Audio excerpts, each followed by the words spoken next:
In this video, we're going to see how we calculate enthalpy through reactions, by combining reactions. And so delta H is an extensive property, as we mentioned. So let's look at this reaction. Carbon plus oxygen makes carbon dioxide, has a delta H of minus 393.5. So if we double our reaction, double the amount of moles, then our delta H doubles. That's all there is to it. If we add 3 moles, we triple our delta H. So, 2 questions here. A plus 1/2 B goes to C. Our delta H has some value X. Therefore, if we double everything, then what is our new delta H? And it's 2X, because if we double the amount of stuff, delta H is reaction, we double the value. If we do the reverse reaction, so carbon plus oxygen goes to CO2, has some delta H value. If we now go from CO2 breaking down the carbon and oxygen, the sign of delta H is just flipped. So let's take a look at our examples again. A goes to B plus 2C. What if we have 1/2 B plus C goes to 1/2 A? So first off, our value X, we flipped our reaction, so X becomes negative. We also only have 1/2 the amount of stuff now. So delta H2 is minus 1/2 X. Not too bad. And now this third relationship, which is Hess's Law. If you combine 2 reactions, all you do is you add the delta H values. For example, we have reaction 1 where A plus 2B goes to C. The delta H of that is a number. We also have a second reaction, C goes to 2D, which has a second number.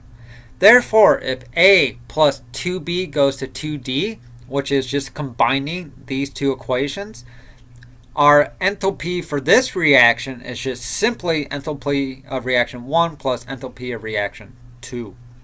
Super simple stuff. So let's see if we can use this in practice now. I have a reaction, CaO plus CO2 goes to calcium carbonate. And I have 2 reactions that you need to combine to give me this reaction. And along with that, tell me what delta H is by combining these 2 equations. So you're going to have to manipulate these 2 equations to get this final equation, and see if you can do that for me. Alright, let's see how to do this. So let's take our first equation, and I'm just going to flip it because I want all my calcium oxides to be on my reactants. Here I have calcium oxide as my product, so I'm going to flip that. And when I do, I have to flip the sign of delta H. Then we take our reaction, and you notice in our final reaction we only have 1 calcium oxide. So I take my reaction and I multiply it by 0.5. And when I do that, my delta H is also multiplied by 0.5 as well. Alright. Now look at our original equation, and we don't have to touch that because we want calcium carbonate as a product, and it is. We want our carbon dioxide as a reactant, it is. And when you have elements that are on one side a reactant and one side a product, and you combine them, they cancel out. So let's look at our 2 reactions here. We have calcium as a reactant in this reaction, and a product in this reaction. So when we add those 2 together, they cancel out. We have 1/2 mole of oxygen as a reactant here, 1/2 mole of oxygen as a product here. When we add our reactions together, they cancel out.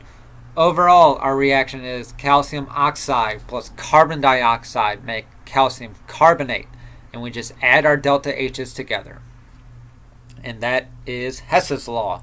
And that's it for this video. See you in the next video.